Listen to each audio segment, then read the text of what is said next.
Dev, nós já construímos os endpoints do controle de usuários aqui do nosso sistema, o cadastro e o entrar. O nosso usuário ele já consegue se cadastrar no nosso sistema e fazer o login para poder acessar os métodos que são privados. Nessa aula aqui, nós vamos colocar os testes para esses nossos endpoints de cadastrar e de entrar, para a gente garantir a qualidade ao longo prazo.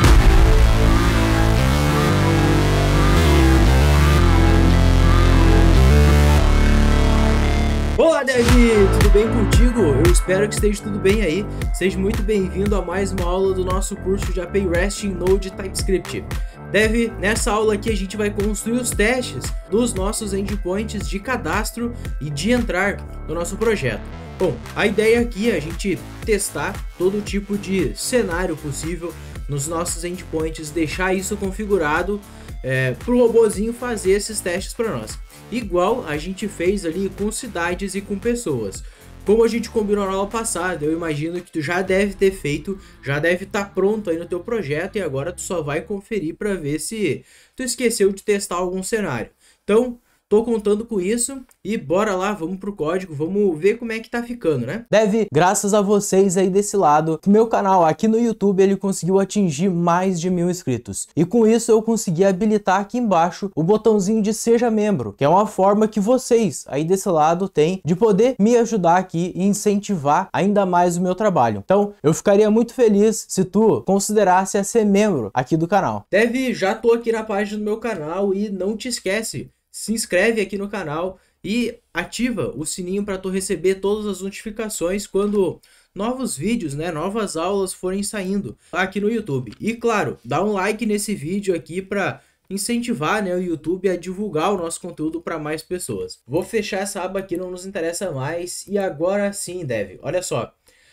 Tô aqui dentro do projeto e as únicas coisas que eu fiz aqui foi adicionar os testes para sign up e sign in, né? E como a gente já combinou nas aulas anteriores, tu já deve ter feito, já deve ter construído esses testes aí por tua própria conta, porque afinal de contas tu tá querendo evoluir na programação, aquela coisa toda, então tu já deve ter feito, beleza? E agora vamos conferir junto o que foi que eu fiz aqui, e ver se tem alguma coisa diferente. Vamos começar aqui então pelo método de sign up, tá? O método de sign up aqui, enfim, todos os métodos aqui eles vão ser muito parecidos com pessoas, com cidades, não tem muita coisa diferente, tá? É tudo mais ou menos o mesmo molde, a gente só testa os endpoints e coisas diferentes aqui. Então olha só, aqui a gente está descrevendo que testa controller de cadastro de usuário. Tô pensando que talvez a gente pudesse colocar, ó, usuários sign up. Ó, vamos colocar aqui, usuários sign up. Acho que assim vai ficar um pouco mais fácil da gente visualizar isso no console, né, quando a gente rodar os nossos testes. Bom, o que eu estou fazendo aqui no sign up, então, do nosso projeto? Primeira coisa que eu faço aqui, eu crio um usuário novo. Simples assim. Executo lá, né, chamo o nosso método de cadastrar através do teste server. Estou passando aqui, ó, senha bem simples, né, do 1 ao 6. Estou passando aqui, ó, Juca da Silva e jucasilva@gmail.com. Então, esse aqui é o usuário que a gente está inserindo e o primeiro teste é cadastra um usuário. Tem que criar esse usuário para ver se o sign up, afinal de contas, ele funciona ou não, né? E a resposta desse cadastro, então a gente avalia ela. Verifica se o status code foi um created e se a resposta no body ela é numérica, né? Afinal de contas, a gente está devolvendo o ID desse usuário que ele foi cadastrado. Posso minimizar aqui. Teste 2. Eu só faço mais um create para garantir que tá tudo certo, que tá funcionando, né? Mesmo as validações aqui, nada demais. E, teoricamente, tem que estar funcionando, tá? Que mais que eu tô fazendo aqui? Aqui, ó, eu vou testar para verificar se eu consigo inserir um usuário com e-mail duplicado, tá? Então, como é que funciona esse teste? Primeiro, eu vou inserir um usuário com o e-mail Pedro duplicado, tá? E ele espera uma resposta aqui, ó, created com o body number e depois eu tento inserir um outro usuário, né? Só que com o mesmo e-mail, né? Que é o e-mail aqui, ó, Pedro duplicado. E aí a resposta que eu estou esperando aqui é o erro interno do servidor e no body ele tem que ter uma propriedade errors.default, que é a mensagem de erro, né? que aconteceu na hora que ele estava fazendo o cadastro. Então, se passar com isso, significa que eu não consigo inserir um usuário duplicado. E é esse o teste que a gente quer. A gente não quer que seja possível inserir um usuário com e-mail duplicado. Não faz sentido, né? Já que a gente usa o e-mail para fazer o login. Bom, o próximo caso de teste aqui é erro ao cadastrar o usuário sem e-mail. Então é aqueles testes normais que vocês já estão acostumados, né? Eu tento cadastrar um usuário aqui, ó, que ele não tem o e-mail. E a gente espera então uma bad request e na resposta, né, no body, ele vai devolver errors.body.email. Então tem que ter essa propriedade aqui sendo devolvida e aí a gente vai ter certeza que, tipo, tu não vai conseguir inserir um usuário sem e-mail, por exemplo, né? Então é exatamente essa resposta que eu espero. Na sequência, a gente tenta fazer a mesma coisa, só que com o nome. E aí a gente verifica de novo se é bad request e body.nome. Simples assim, sem muito mistério. Aqui, ó, é bem mais tranquilo do que cidades, porque a gente não precisa criar dependência, não tem nada nesse sentido, né? Basta inserir o usuário e sair inserindo o usuário, bem de boa, não vai ter autenticação depois pra gente tratar, vai ser bem tranquilo aqui. Bom, o que mais? Vamos lá, aqui embaixo eu estou tentando cadastrar o usuário sem a senha, mesma coisa, né? Só que depois ele troca lá body, errorsbody.senha, que é a mensagem de erro, né? Que está faltando a senha. Na sequência, estou tentando informar um e-mail inválido. Então, olha só, um e-mail sem o arroba não é um e-mail válido, né? Então ele vai reclamar que o e-mail tem alguma coisa de errado com ele. O que mais que eu tenho aqui? Erro ao cadastrar o usuário com a senha muito pequena, né? Então, olha só, 1, 2, 3 não é uma senha válida, né? A gente sabe que as nossas senhas aqui, elas precisam ter precisam ser igual a 6 ou maior que 6, né?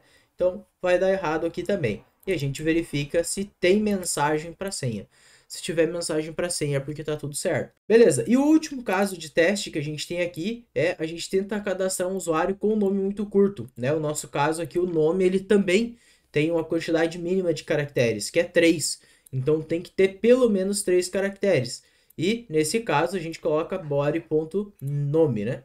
E aí fechou. Os nossos casos de teste aqui para o sign up eram esses. A gente tem vários casos de teste aqui, deu bastante coisa.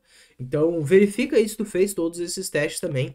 Te recomendo sempre fazer a maior quantidade de teste possível que tu conseguir nesse estilo aqui, porque isso vai facilitar no futuro quando fizer alteração no teu código, etc e tal. Bom, vou fechar esse arquivo aqui e na sequência a gente vai fazer o sign-in. Testar o nosso método, né? O nosso endpoint de sign-in. E aqui tem uma questão, tá? É que o sign-in, tu só vai conseguir fazer o sign-in se tu já tem uma pessoa criada, né? Se tu já tem um cadastro válido. Então aqui, ó, no nosso describe, deixa eu substituir aqui a descrição, usuários, sign-in. Então nesse caso aqui, ó, a gente vai ter um before all. Então, antes de executar qualquer um dos nossos métodos de testes aqui, dos nossos casos de teste, eu quero que seja cadastrado um usuário. Nesse caso aqui, eu estou inserindo o Jorge, né, e a gente vai testar, a gente vai cadastrar ele, o cadastro tem que funcionar corretamente, tá? Para tudo funcionar de boas. Então, cadastro o Jorge e a partir daí, olha só, no fazer login, a gente chama o /entrar aqui, tá? E chamando o /entrar, a gente passa a senha e passa o e-mail, né? Esse send ele vai enviar o dado no corpo da requisição. E veja só, para que esse login tenha funcionado corretamente, a resposta aqui ela tem que ter um status code ok, né? Um status code 200. E no corpo ele tem que ter retornado uma propriedade access token. Se vocês lembrarem bem, o nosso método de sign-in, quando ele executa o sign-in corretamente, né, quando ele entra no nosso sistema, ele vai retornar para nós um access token, o nosso token de acesso para as aplicações. Então, tem que estar retornando isso aqui, tá bom? Posso minimizar isso agora, esse faz login é só isso mesmo. Agora a gente vai fazer um teste de senha incorreta, né? Então eu passo uma senha inválida, uma senha com mais letras aqui, né? Não foi a senha utilizada no nosso cadastro aqui em cima. E aí, nesse caso, se eu enviar uma senha errada no método de entrar, o ideal que aconteça é que o status code seja unauthorized e no body tem uma mensagem errors.default, indicando qual é que foi o problema, né? O que que aconteceu de errado. E a mesma coisa vai acontecer aqui no e-mail, ó. A gente tenta enviar um e-mail errado, então é Jorge aqui, ou seja, esse e-mail não existe, não foi cadastrado ele, né? O status code tem que ser unauthorized e errors.default no body da resposta. Agora aqui embaixo eu estou tentando enviar um e-mail com um formato inválido, ou seja, sem o arroba nesse caso, e aí tem que ser um bad request, o status code de resposta, e no body da resposta tem que ter errors.body.email. E posso fechar aqui, agora sim, ó, testando a senha muito curta, né, apenas com 2 caracteres, tem que reclamar da senha aqui, igual foi lá no cadastro. Próximo caso, não foi informado a senha, né? Então eu mandei só o e-mail. A resposta é que tem que reclamar, que tu tem que passar a senha. E por último, aqui o último caso de teste é eu não estou enviando o e-mail. E nesse caso eu preciso que no body do erro lá ele diga que a gente precisa informar o e-mail, né? O e-mail é um campo obrigatório. O e-mail é um campo obrigatório e aqui foi uma bad request. Bom, esses aqui foi todos os testes, né? Todos os casos de teste aqui que eu fiz para os 2 métodos. Tu pode acessar o repositório aqui embaixo na descrição ou pausa o vídeo e verifica se tu fez da mesma forma também. Agora, para finalizar aqui, eu vou rodar esses testes. Vamos ver se tá funcionando, né? Se funciona mesmo, se a gente tá conseguindo fazer os testes passarem. Vou rodar aqui, ó, yarn teste e vamos ver o que vai acontecer. Beleza, ele já começou a executar aqui, ó. Já tá testando sign up, sign in, testando pessoas também. Na sequência ele vai executar os testes de cidade, né? Ele vai executar tudo mesmo. Não tem problema. E olha só, ainda tá executando. Agora foi, ó. Ele disse que ele encontrou 12 switch cases e 42 testes. E ele passou em todos, então a nossa API ela tá 100%. O que eu vou fazer agora, antes de tu sair, tá? Não sai ainda. Vamos testar o nosso ambiente de produção para ver se ele tá funcionando ou não, tá? Eu vou fazer o seguinte, eu vou commitar aqui. Eu vou dizer que a gente adicionou testes. Beleza, já fiz o commit aqui. Vamos subir isso aqui para o repositório no GitHub. E vamos ver se o Heroku ele vai atualizar, vai rodar o build para nós. E a gente vê como é que tá ficando. Ok, já estou aqui no GitHub, vou entrar dentro da nossa aplicação aqui que está em produção e vamos ver se ele vai estar rodando. Olha só, ele já começou aqui o processo de build, né? Ele vai rodar então a migration, tudo que tiver por rodar, ele vai rodar de novo, tá? E vai inserir, nesse caso, até o momento a gente está configurando o banco de dados SQLite. Então, a cada novo deploy que a gente faz da aplicação, o banco antigo ele é perdido e é recriado de novo. Muito em breve a gente vai utilizar um banco de verdade aqui, né? Entre aspas, de verdade, né? Vamos utilizar um Postgres para poder fazer a nossa aplicação se conectar com ele e manter os dados, né? Depois de cada deploy, tá bom? Bom, eu acho que ele terminou de rodar aqui. Acho que já está dizendo que a aplicação está rodando, ó, tá launching. Vamos ver se o que ele executou aqui, ó. Ele executou TSC e tal. Vamos ver se ele vai dizer que criou tabelas. Bom, não falou nada aqui. Talvez esteja nos outros logs ali. Mas não tem problema. O que a gente vai fazer agora vai ser abrir aqui o Insomnia. A gente tem o entrar, tem o cadastrar aqui pronto, né? Esses 2 métodos, todos baseados na nossa base URL. E deixa eu te pedir uma coisa, antes da gente testar aqui, não se esquece de dar um like nesse vídeo se esse conteúdo vem te ajudando, né? Vem te agregando bastante coisa e te inscreve no canal, cara, isso aí é muito importante para mim. Bom, vou trocar aqui para o ambiente de produção agora. E nesse ambiente de produção, o que eu vou fazer? Vou fazer o seguinte, ó, vou tentar entrar direto, né? Passando aqui, ó, apenas lucas@gmail.com. Vamos chamar o ambiente de produção, vamos ver o que acontece. Olha só, ele está dizendo que não está autorizado e o e-mail e a senha são inválidos. A questão é a seguinte, é que pode ser que esse e-mail nem exista, né? E é exatamente isso que eu quero fazer, que eu quero que o usuário pense, não que o e-mail não exista, mas que ele não saiba necessariamente se é o e-mail que está errado ou a senha que está errado. Porque o dono daquela conta, daquele cadastro, ele tem que saber as informações dele, né? Então, isso aí é fato. O que mais? Vou pegar e fazer o seguinte, então. Vou cadastrar o Lucas agora. Vamos tentar cadastrar ele com a senha de 6 caracteres. Menor que 6, não vai. Vamos colocar, então, 456. cadastrando o Lucas e foi, ó.